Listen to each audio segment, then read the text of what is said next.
नमस्कार मित्रांनो, या व्हिडिओमध्ये आज आपण पाहणार आहोत विहीर योजनेचा ऑनलाईन अर्ज कसा करायचा। ही विहीर योजना कुणासाठी आहे याची सविस्तर माहिती आपण येथे पाहणार आहोत। मित्रांनो, आज आपण पाहणार आहोत बिरसा मुंडा कृषी क्रांती योजनेअंतर्गत दिली जाणारी विहीर योजना। मित्रांनो, या योजनेचा लाभ हा फक्त आदिवासी शेतकरी यांना देण्यात येतो। तर या योजनेची सविस्तर माहिती आपण पुढे पाहणार आहोत। मित्रांनो, ही योजना कृषी विभागामार्फत राबवण्यात येते। याच्यासाठी अनुदान जर तुम्ही बघितलं तर नवीन विहीरसाठी तुम्हाला 2,50,000 रुपये एवढे नवीन विहीर बांधकाम करण्यासाठी देण्यात येतात आणि जुनी विहीर जर दुरुस्ती करायची असेल तर तुम्हाला 50,000 रुपयेपर्यंत अनुदान हे देण्यात येते आणि इनवेल बोरिंग करायची असेल तर 20,000 रुपयेपर्यंत अनुदान आणि पंप संचासाठी 20,000, वीज जोडणी आकारसाठी 10,000, शेततळे प्लास्टिक अस्तरांसाठी 10,000 अशा भरपूर योजना ह्या कृषी क्रांती अंतर्गत देण्यात येतात। मात्र येथे आपण फक्त नवीन विहीर योजनेचा लाभ घेऊन 2,50,000 रुपयाचे अनुदान कसे मिळवायचे याची सविस्तर माहिती इथे पाहणार आहोत। आता तुम्हाला हा अर्ज करण्यासाठी तुमच्याकडे पात्रता हे खालीलप्रमाणे असणे आवश्यक आहे, तरच तुम्हाला या योजनेचा लाभ मिळणार आहे। लाभार्थी हा अनुसूचित जमाती प्रवर्गातील असणे बंधनकारक आहे, म्हणजे त्याच्याकडे आदिवासी असल्याचा दाखला असावा। इथं तुम्ही बघू शकता दाखला हा इथं लागणारच आहे आणि त्याच्याकडे 7/12 व 8 चा उतारा सादर करणे बंधनकारक आहे। किंवा जर तुमच्याकडे फॉरेस्ट जमीन असेल तरीसुद्धा तुम्ही या योजनेचा लाभ घेऊ शकता। लाभार्थीची वार्षिक उत्पन्न मर्यादा ₹1.5 लाखाच्या मर्यादेत असावी, म्हणजे 1.5 लाखापेक्षा कमी उत्पन्न हे तुमचं वार्षिक असायला हवं।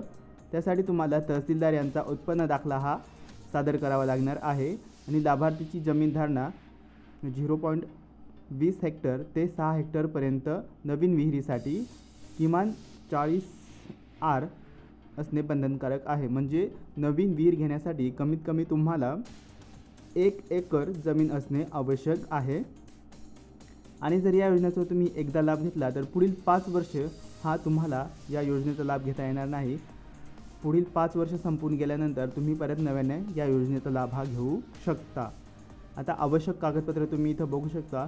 मित्रांनो, ही आवश्यक कागदपत्रे इथे दिलेली आहे। ही अर्ज मंजूर झाल्यानंतर, पण जर तुम्हाला अर्ज करायचा असेल फक्त तर तुम्हाला आधार कार्ड, 7/12, बँक पासबुक, तुमच्या आधार कार्डसोबत मोबाईल नंबर लिंक, जीमेल खाते एवढी माहिती पुरेशी आहे। आणि त्याच्यानंतर तुम्हाला लाभ कसा दिला जातो तर मित्रांनो, या विहीर योजनेची निवड यादी ही विभागीय पातळीवर लॉटरी पद्धतीने काढण्यात येते। आता म्हणजे पुणे विभाग, नाशिक विभाग अशा पद्धतीने विभाग आपल्याला ठरवून दिलेले आहेत। त्या ठिकाणी लॉटरी पद्धतीने यादी ही काढण्यात येते आणि त्यानंतर तुमची जर निवड झाली तर तुम्हाला इथं यादी ही बघायला मिळणार आहे। आता इथं ज्या योजनांची यादी जाहीर झालेली तिथं यादी हा तुम्हाला कधी जाहीर झाला त्याची यादीसुद्धा तुम्हाला इथं बघायला मिळू शकते। तर इथे येऊन तुम्ही या योजनेची यादी ही पाहू शकता आणि निवड झाल्यानंतर तुम्हाला पुढील 7 ते 8 दिवसांमध्ये तुमची कागदपत्रे ही अपलोड करायची असतात, नाहीतर तुमचा अर्ज हा रद्द करण्यात येतो आणि पुढील शेतकऱ्यांना चान्स हा देण्यात येतो। तर मित्रांनो, अशा प्रकारे विहीर योजनेचा लाभ तुम्ही घेऊ शकता। बिरसा मुंडा विहीर योजनेसाठी ऑनलाईन अर्ज कसा करायचा तर ऑनलाईन अर्ज करण्यासाठी तुम्हाला इथं नवीन अर्जदार नोंदणी करायची आहे। इथं कोपऱ्याला तुम्ही बघू शकता नवीन अर्जदार नोंदणी, याच्यावरती क्लिक करायचं आहे। याच्यावरती क्लिक केल्यानंतर तुम्हाला अशा प्रकारे फॉर्म हा येणार आहे। हा फॉर्म भरायचा आहे। आता इथे तुमचं ॲप्लिकंट नेम, इथं तुमचं नाव आणि एक तुमचं युजरनेम तयार करा, इथे एक पासवर्ड तयार करा आणि त्याच्यानंतर तुम्हाला इथं जीमेल ID, मोबाईल नंबर आणि इथं जो कॅप्चा दिलेला आहे तो कॅप्चा इथे टाकायचा आहे आणि नोंदणी करा या ऑप्शनवरती क्लिक करून त्याच्यानंतर तुम्हाला आधार व्हेरिफिकेशन करायचे आहे, जीमेल ID आणि फोन नंबर व्हेरिफिकेशन करायचे आहे आणि तुमचा ID पासवर्ड तयार करून घ्यायचा आहे। ID पासवर्ड तयार करून झाल्यानंतर अर्जदार लॉग इन करायचा आहे।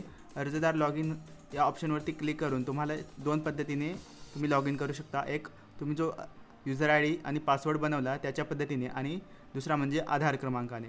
आधार क्रमांकाने सोपे असते। जर तुमचा आधार कार्ड आणि मोबाईल नंबर लिंक असेल तर तुम्ही शक्यतो दुसरा पर्याय निवडून इथे तुमचा आधार नंबर टाकायचा आहे आणि त्यानंतर OTP हा ऑप्शन सिलेक्ट करून तुम्ही अर्ज हा सबमिट करायचा आहे। मित्रांनो, अशा प्रकारे लॉग इन करायचे आहे। लॉग इन केल्यानंतर तुम्हाला बिरसा मुंडा विहीर योजनेसाठी अर्ज हा करायचा आहे। मित्रांनो, जर या योजनेची अधिक माहिती पाहिजे असेल तर तुम्ही खाली कमेंट करून नक्की सांगा, किंवा जर तुम्हाला ऑनलाईन अर्ज करायचा असेल तर तुम्ही व्हॉट्सअपमध्ये संपर्क साधा, येथून तुम्हाला ऑनलाईन अर्जसुद्धा हा करून देण्यात येईल। मित्रांनो, अशाच प्रकारच्या माहितीसाठी तुम्ही आपल्या यूट्यूब चॅनलला व व्हॉट्सअप ग्रुपला नक्की जॉईन व्हा। धन्यवाद मित्रांनो।